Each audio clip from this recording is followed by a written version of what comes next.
अब मैं जिस हस्ती को सबसे पहले आपसे मिलाना चाहता हूं, उनकी खुसूसियत ये है कि सबसे पहली चीज़ वो इस मुल्क के एक बहुत अहम पेशा जिसको हम कहते हैं ज़राअत, उससे जुड़े हुए हैं। उनके वालिद साहब किसान थे, वो खुद उन्होंने किसानी का काम, किसान बनकर काम किया है।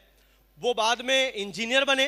एक ही शख्स पहले किसान है, उसके बाद इंजीनियर है, उसके बाद वो शख्स हिंदुस्तान के सबसे बड़े न्यूक्लियर अदारे BRC के अंदर वो एज अ न्यूक्लियर साइंटिस्ट उसका इंतखाब होता है। और उसके बाद वो बंदा और आगे जाना चाहता है और हिंदुस्तान के सबसे इंपॉर्टेंट एग्जाम जिसको सिविल सर्विसेज का एग्जाम कहते हैं, वो IPS ऑफिसर बनकर आज हमारे सामने मौजूद हैं। मैं दावत देना चाहूंगा आपकी जोरदार तालियों के साथ जनाब नूरुल हसन साहब को।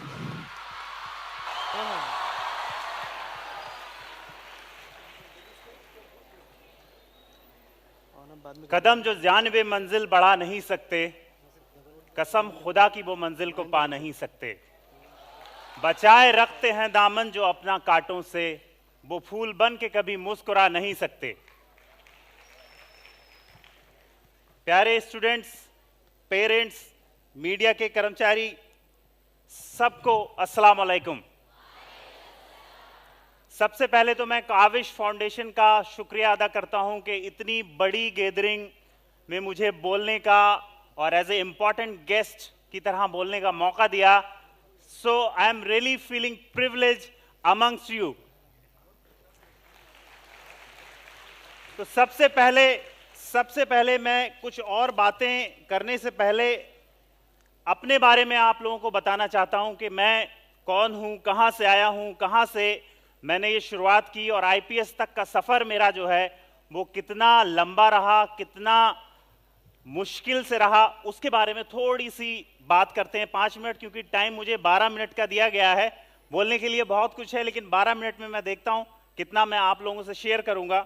तो मेरी जर्नी जो स्टार्ट होती है वो यूपी में एक डिस्ट्रिक्ट है पीलीभीत। पीलीभीत में एक छोटा सा गांव है हररायपुर, वहां से मैं बिलोंग करता हूं। किसी ने नाम सुना है पीलीभीत का? बहुत कम बच्चे हैं उन्होंने सुना है। हररायपुर का नाम सुना है? मेरा नाम सुना है? Okay, very good. तो वहां के स्कूल में 5th क्लास तक की एजुकेशन मेरी नॉर्मल हिंदी मीडियम प्राथमिक शाला पता है? प्राथमिक शाला में 5th क्लास तक मैं पढ़ा। 6th क्लास से मैंने सीखा ABCD पढ़ना। आप लोग किस क्लास से शुरू किए? फर्स्ट से शुरू किए। मैंने शुरू किया 6th क्लास से ABCD पढ़ना। A फॉर एप्पल कब सीखा? 6th क्लास में मैंने A फॉर एप्पल सीखा। 6th क्लास से 7th, 8th, 9th, 10th, 11th, 12th तक की पढ़ाई, पूरी की पूरी पढ़ाई मैंने हिंदी मीडियम और जो सरकारी स्कूल होते हैं वहां से की। 12th तक की पढ़ाई करने के बाद मेरे दिमाग में आप लोगों की तरह इतनी अच्छी गाइडेंस नहीं थी। केवी यहां पर बहुत सारी गाइडेंस उन्होंने दी कि DRDO में आपको कैसे जाना है, स्कॉलरशिप आपको कैसे लेनी है। मुझे कुछ भी नहीं पता था। जब मैं 12th क्लास में था तो मुझे यह भी नहीं पता था BTech क्या होता है, IIT क्या होता है। आपको पता है? Yes, you are fortunate enough to know all these things through Kavish foundation. लेकिन ये सारी चीजें मुझे नहीं पता थी। तो 12th क्लास में हमने डिसाइड किया कि BTech करना है। BTech भी कुछ होता है, लेकिन उसके लिए रहमानी 30 नाम की कोई कोचिंग होती है। ऐसी कोचिंग उस वक्त शायद नहीं थी। पढ़ने के लिए 35,000 की जरूरत थी। मेरे पास 35,000 रुपीज नहीं थे देने के लिए। तो फिर मैंने अपने पापा से बोला कि मुझे इंजीनियरिंग करना है, मुझे BTech करना है। तो पापा ने बोला क्या करें? जमीन है, जमीन बेच देते हैं। 1 एकड़ जमीन थी घर पे, तो पापा ने 1 एकड़ जमीन बेच दी। 1 एकड़ जमीन बेच के 1 लाख रुपीज में उस वक्त 1 एकड़ जमीन बिकी। और उसके 35,000 रुपीज हमने IIT और JEE की कोचिंग पे लगा दिए। और 70,000 रुपीज में हमने एक सेमी स्लम टाइप का एक एरिया था बरेली में। बरेली का नाम सुना है? प्रियंका चोपड़ा का नाम सुना है? वो बरेली से है। तो हमने BTech की कोचिंग की 35,000 वहां हमने खर्च किए और एक घर ले लिया छोटी सी जगह पे। और मेरे फादर कोई बहुत बड़ी नौकरी नहीं करते थे, मेरे फादर बहुत ही नॉर्मल नौकरी करते थे। मेरे फादर क्या थे, कचहरी में ग्रुप डी की जॉब करते थे, जिसको बोलते हैं पियोन।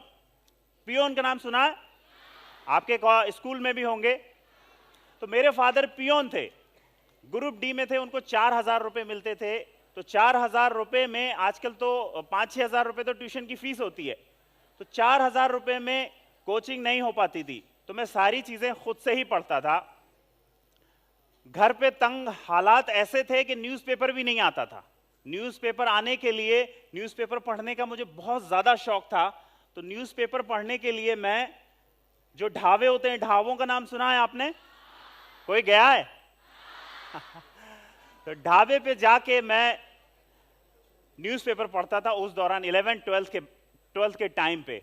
तो आप लोग इतने फॉर्चुनेट हैं कि आपके पास इतनी सारी फैसिलिटीज अवेलेबल हैं, कोचिंग अवेलेबल है, न्यूज़पेपर अवेलेबल है, आपके पास गाइडेंस अवेलेबल है, रहमानी 30 की गाइडेंस अवेलेबल है, काविश की गाइडेंस अवेलेबल है।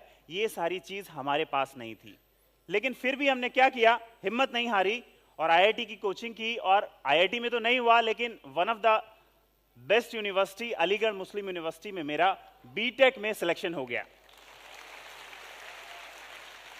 लेकिन सफर अभी खत्म नहीं हुआ। बीटेक की जब हम तैयारी कर रहे थे, बीटेक में जब हम थे, तो वहां की फीस देने के लिए भी पापा के पास पैसे नहीं थे।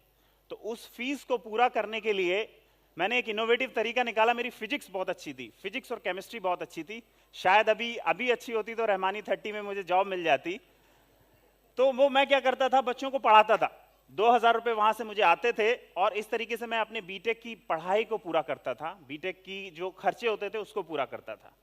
और मन में एक जज्बा था। मैं एपीजे अब्दुल कलाम साहब की जो स्टोरी यहां पे सुनाई, he is my role model, वो हमें, उनकी जो स्टोरी थी, उसकी स्टोरी मुझे अपनी स्टोरी से काफी सिमिलर लगती थी। वो भी एक बहुत ही नॉर्मल फैमिली से, एक गांव से थे। तो उनकी जब मैंने पहली किताब पढ़ी, विंग्स ऑफ फायर, उन्होंने ये बोला कि अगर आप कोई ख्वाब देखते हो और आपके अंदर उस ख्वाब को पूरा करने का जज्बा है, आपके अंदर मेहनत करने की ताकत है, तो वो ख्वाब आप जरूर पूरा कर सकते हो। इसी जज्बे के साथ मैं पढ़ता रहा और बीटेक मैंने पास कर लिया और कैंपस से मेरी एक जॉब नहीं लगी, दो जॉब लगी। पहली जॉब लगी सीमेंस में और दूसरी जॉब लगी टाटा कंसल्टेंसी सर्विसेज में। मैंने सीमेंस ज्वाइन कर लिया। सीमेंस ज्वाइन क्यों किया? क्योंकि फैमिली को सपोर्ट करना था, फैमिली को, 2 छोटे भाई थे, उनकी एजुकेशन को मुझे आगे बढ़ाना था। तो सीमेंस ज्वाइन करने के बाद, सीमेंस में जब गया तो मुझे प्राइवेट जॉब अच्छी नहीं लगी। मुझे लगा this is not my area, यहां मैं ज्यादा दिन तक नहीं टिक सकता। 1 साल जॉब करने के बाद किसी ने बोला आप गवर्नमेंट जॉब के लिए अप्लाई करिए, वहां पे आपको टाइम मिलेगा और वहां पे आप सिविल सर्विस की तैयारी कर सकते हैं। सिविल सर्विस के बारे में सुना है आप लोगों ने? तो फिर मैंने गवर्नमेंट जॉब की तैयारी शुरू की और पहले ही बार में पहला इंटरव्यू देने मैं कहां आया? मुंबई आया। अणु शक्ति नगर में मैं आया। अणु शक्ति नगर में आके मैंने भाभा एटॉमिक रिसर्च सेंटर, यहां पर एक ऑर्गेनाइजेशन है, आपने नाम सुना है? Okay, very good. तो भाभा एटॉमिक रिसर्च सेंटर में मैं साइंटिस्ट की पोस्ट के लिए एग्जाम देने के लिए आया, साइंटिफिक ऑफिसर की पोस्ट के लिए एग्जाम देने के लिए आया। मेरा 1.5 घंटे का इंटरव्यू हुआ और मेरा अल्हम्दुलिल्लाह साइंटिस्ट की पोस्ट के लिए मेरा सिलेक्शन हो गया। तो गांव से चल के मैं इंजीनियर बना, इंजीनियर से सीमेंस में आया, सीमेंस से मैं साइंटिस्ट में आ गया। अब जिंदगी में साइंटिस्ट बन के एक तरीका तो यह था कि मैं अपने आप को यहीं पे महदूद कर देता और यहीं पर खुश हो जाता, यहीं पर एक्सेल करता। लेकिन मैंने सोचा कि जिंदगी में और बड़े एम अचीव करने हैं, इससे भी आगे जाना है। लेकिन जाएंगे कैसे? कोचिंग, जॉब छोड़ नहीं सकते, कोचिंग छोड़ नहीं सकते, पैसा इतना नहीं है घर पे, तो जॉब करनी है, जॉब करते करते ही कुछ करना है। तो जॉब को ज्वाइन करता रहा मैं और मैंने सिविल सर्विस की तैयारी शुरू कर दी। अब मैंने टारगेट बनाया, आईएएस आईपीएस को अपना टारगेट बनाया कि मेरा टारगेट जो है अब आईएएस आईपीएस बनना है। और मैंने तैयारी शुरू की। लोगों ने बोला, पहला क्वेश्चन जो लोगों ने बोला सॉरी, क्या आप मुस्लिम हैं? और आईएएस आईपीएस में मुस्लिम लोगों का सिलेक्शन नहीं होता। दूसरा, लोगों ने बोला कि आप रूरल बैकग्राउंड से हैं, आप हिंदी मीडियम से पढ़े हुए हैं, और आईएएस आईपीएस में तो कॉन्वेंट एजुकेटेड चाहिए, उर्दू मीडियम के बच्चे सिलेक्ट नहीं हो सकते। खैर, उन सब बातों से मेरा जो मोरल है वो बहुत डाउन हुआ, लेकिन मुझे अब्दुल कलाम साहब की बात याद थी कि हमारा मुल्क बहुत अच्छा है, हमारे मुल्क के इंस्टीट्यूशन बहुत अच्छे हैं, अगर आप मेहनत करोगे तो आपको कामयाबी जरूर मिलेगी। ये जान के मैं तैयारी करता रहा। पहला अटेम्प्ट दिया, मेरा प्रीलिम्स ही नहीं हुआ। मुझे ऐसा लगा शायद ये लोग सही बोल रहे थे, लेकिन फिर से मैं खड़ा हुआ, फिर से मैं दोबारा से तैयारी शुरू की और दूसरा अटेम्प्ट दिया। सीरियस अटेम्प्ट, जो कहना चाहिए दूसरा अटेम्प्ट था, वही मेरा पहला अटेम्प्ट था।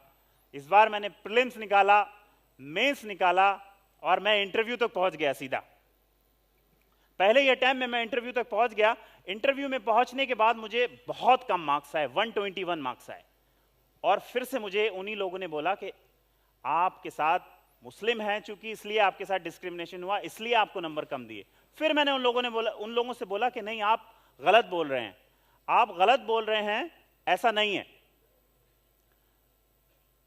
फिर से मैंने तैयारी शुरू की, फिर से मैंने प्रीलिम्स दिया, मेंस दिया, और मैं फिर से इंटरव्यू में पहुंच गया। इस बार इंटरव्यू में जो मेरी कमियां थीं, उन कमियों को मैंने दूर किया, और उन कमियों को दूर करता हुआ इंटरव्यू में इस बार मेरे one of the highest marks 190 marks आए, और अल्हम्दुलिल्लाह मैं आईपीएस बन के आपके सामने आ गया। तो इसके लिए एक शेर पढ़ना चाहूंगा कि डर मुझे भी लगा था फासला देखकर, पर मैं बढ़ता गया रास्ता देखकर, खुद ब खुद मेरे करीब आती गई मंजिल मेरा हौसला देखकर। तो आपको ये जो मेरी लाइफ की जो जर्नी है, आपको इससे बहुत कुछ आप सीख सकते हैं।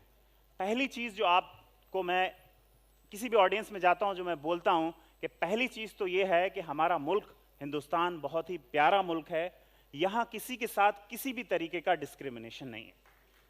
मैं एक गांव का एक नॉर्मल फैमिली का इंसान, जिसके पास पैसे भी नहीं थे न्यूज़पेपर पढ़ने के लिए, वो पहले इंजीनियर बना, फिर साइंटिस्ट बना, फिर उसके बाद देश की जो सबसे बड़ी परीक्षा है, जिसको कहते हैं सबसे वर्ल्ड का टफेस्ट एग्जाम बोला जाता है, सिविल सर्विस एग्जामिनेशन को, उस एग्जामिनेशन को क्वालिफाई किया और इंटरव्यू में हाईएस्ट मार्क्स लेके मैं आईपीएस बन गया। तो जब मैं कर सकता हूं ये काम, तो आप क्यों नहीं कर सकते? कर सकते हैं या नहीं? दूसरी इंपॉर्टेंट चीज है कि आप सिविल सर्विस, जो आप, ये बोला जाता है कि आप गरीब हैं, नॉर्मल फैमिली से हैं, कॉन्वेंट एजुकेटेड नहीं हैं, तो आप सिविल सर्विस को नहीं निकाल सकते। तो ये बात भी बिल्कुल गलत है। आप किसी भी बैकग्राउंड से, सही, आपके मुमरा से कुछ लोग आए हैं, मुमरा से एक बच्चा है जो कि वहां की स्लम एरिया में रहता था, उस बच्चे ने सिविल सर्विस निकाला, और वो सिविल सर्विस निकाल के अभी आईएएस बन के वेस्ट बंगाल में सर्व कर रहा है, अंसार शेख के साथ ही है, अभी जूनियर है उसका। तो ये सब बच्चे जब ये सारे काम कर सकते हैं, तो आप क्यों नहीं कर सकते? दूसरी इंपॉर्टेंट बात यह है कि आपको छोटे एम से सेटिस्फाई नहीं होना है। आपने कुछ छोटा अचीव कर लिया है, आप टीचर बन गए हैं या कुछ, मैं टीचर के जॉब को छोटा नहीं बोल रहा हूं, अपने एम को बहुत बड़ा रखना है और एक के बाद एक टारगेट अचीव करते जाना है। जब मैं इंजीनियर था तो इंजीनियर में ही खुश हो सकता था, साइंटिस्ट था साइंटिस्ट में ही खुश हो सकता था, लेकिन मैंने ये सब छोड़ के आगे बढ़ा और मैं आईपीएस आया। और अभी मैं इंशाल्लाह, मुझे पूरी उम्मीद है कि मैं आगे और भी कोशिश करूंगा और भी आगे जाऊंगा। बिल्कुल सर, हमारी नेक ख्वाहिशात आपके साथ हैं। एक कुछ 2 मिनट कंक्लूड करना है आपको। ओके। तो जिंदगी में बच्चों 3-4 बातें और मैं बोलना चाहूंगा, मैं आपके साथ और डिस्कस करना चाहता था, लेकिन टाइम मेरे पास बहुत कम है। 2-3 बातें मैं बोलना चाहूंगा कि आपको जिंदगी में आपके जो एम हैं वो बहुत बड़े रखने हैं। आपको एम डिसाइड करना है, एम आपके बहुत बड़े रखने हैं। आपने ग्रेविटी जानते हैं, ग्रेविटी? तो ग्रेविटी में आप तीर आपने निशाने पे मारते हैं तो तीर कैसे नीचे जाता है? ग्रेविटी की वजह से। इसी तरीके से आपके एम होते हैं। आप अपने एम अगर बड़े रखेंगे तो छोटे एम तो आपको वैसे ही अचीव हो जाएंगे। अगर आप सपना आपका आईएएस, आईपीएस या बहुत बड़ा साइंटिस्ट बनना होगा तो मुंबई में तो आप वैसे ही आप कर लेंगे। आपका सपना होगा यूएस जाके पढ़ाई करना है तो मुंबई के बेस्ट कॉलेज में तो आप वैसे ही आ जाएंगे। तो अपने एम बड़े रखिए, टारगेट अपने बड़े रखिए, और टारगेट अचीव करने के लिए आपको हर दिन कोशिश करनी है। हर दिन कोशिश करने की कि मैं आपको एक एनालॉजी देता हूं कि एक बिल्डिंग है, एक बिल्डिंग 100 माले की है। 100 माले की बिल्डिंग पे अगर आपको पहुंचना है तो आप स्पाइडरमैन है क्या? स्पाइडरमैन नहीं है। आपको क्या करना पड़ेगा? या तो चढ़ना पड़ेगा या फिर लिफ्ट से जाना पड़ेगा। और कोई रास्ता है? तो उस बिल्डिंग पे चढ़ने के लिए आपको सीढ़ी दर सीढ़ी चढ़ना पड़ेगा, सीढ़ी दर सीढ़ी चढ़ना पड़ेगा। ये सीढ़ियां क्या हैं? ये सीढ़ियां हैं आपके अभी के सब्जेक्ट। ये जो बिल्डिंग है वो आपका करियर है। आपको अपने करियर में अगर अचीवमेंट करना है तो इन सीढ़ियों को चढ़ना है। सीढ़ियां हैं आपका physics, chemistry, biology, sociology, history. ये सब आप पढ़ते चले जाएंगे तो सीढ़ियां चढ़ते चले जाएंगे और एक दिन ऐसा आएगा कि आप जो बिल्डिंग है, बिल्डिंग के सबसे ऊपर वाले पोर्शन पे पहुंच जाएंगे और इंशाल्लाह आप कामयाब हो जाएंगे। तो आप मेहनत करिए, आप लगन से मेहनत करिए, लगन अपने रखिए, अपने अचीवमेंट गिनाते रहिए, लोगों को ख्वाब देखिए और इंशाल्लाह मुझे पूरी उम्मीद है कि आप जिंदगी में बहुत बड़ी ऊंचाइयां पकड़ सकते हैं। मैं टाइम नहीं है मेरे पास, मुझे बार बार बोला जा रहा है कि आप बाहर आइए, मैं बाहर जाता हूं। एक शेर पढ़ के मैं बाहर जाता हूं कि दयारे इश्क में अपना मकाम पैदा कर, दयारे इश्क में अपना मकाम पैदा कर, नए जमाने नए शुभ शाम पैदा कर, अगर खुदा दिले फितरत सनाज दे तुझको, लहू ते लाला गूं से कलाम पैदा कर, और मेरा तरीक अमीरी नहीं फकीरी है, खुद ही ना बेच गरीबी में भी नाम पैदा कर। जोरदार तालियां नूरुल हसन साहब के लिए और उतनी ही जोश और खरोश